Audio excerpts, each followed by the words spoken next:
வணக்கம். 2025 பிப்ரவரி 5 புதன்கிழமை அதிகாலை நிலவர 2 நிமிட வானிலை ஆய்வறிக்கை.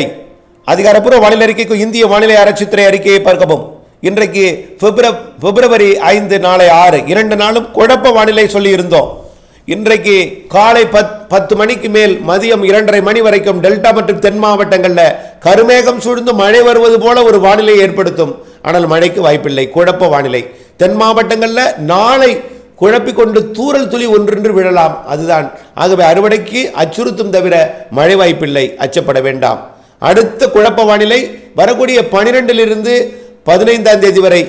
அதிலும் நனைக்கு மழை, தூறல் மழை தென் மாவட்டங்களுக்கு தெரிகிறது. டெல்டாவிற்கு குழப்பம், தூறல் விடலாம். அதுவும் பெரிய அளவிலே மழை வாய்ப்பில்லை. 12 15 தேதி வரை. தற்பொழுது தென்னரை கோலத்தில் வலுவான நிகழ்வு இருக்கிற காரணத்தினாலே அவ்வப்பொழுது இந்த இடையூறு கொடுக்கும் வானிலை அமைந்து கொண்டிருக்கிற காரணத்தினால நிகழ்வுகளை முன்னேற விடாமல் தடுத்து கொண்டிருக்கிற காரணத்தினால தீவிர மழை பொழிவுக்கு வாய்ப்பில்லை. ஆனால் குழப்ப வானிலை நீடிக்கும். மார்ச் மாதம் முதல் வாரத்தில், அதாவது 22 தேதியிலிருந்து 25 தேதி வரை மேலும் ஒரு குழப்ப வானிலை ஏற்படுத்தக்கூடிய ஒரு நிகழ்வு வரும். அது நனைக்கும் மழைப்பொழிவை தென் மாவட்டங்களுக்கு கொடுக்கும். இலங்கைக்கு மிதமான மழைப்பொழிவை கொடுக்கலாம். அது இந்த மாத இறுதியில் ஒரு மழை வாய்ப்பு இருக்கு. அது நனைக்கும் மழை, தூறல் மழை இருக்கும். அதுவும் அறுவடைக்கு பாதிக்கும் மழை அல்ல என்பதை புரிந்து கொள்ள வேண்டும். மார்ச் முதல் வாரத்தில் மழைக்கு வாய்ப்பு இருக்கு.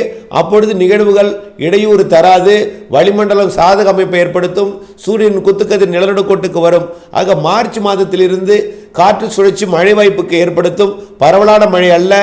அறுவடை இருந்தால் அப்பொழுது இடையூறு கொடுக்கும் மழை தானே தவிர இடைவெளியும் இருக்கும், இடையூறும் இருக்கும். வானிலை அப்டேட்ஸுடன் இணைந்திருந்து திட்டமிட்டு அறுவடை செய்திட வேண்டும். இப்பொழுதைக்கு அறுவடைக்கு அச்சுறுத்தல் ஏதுமில்லை.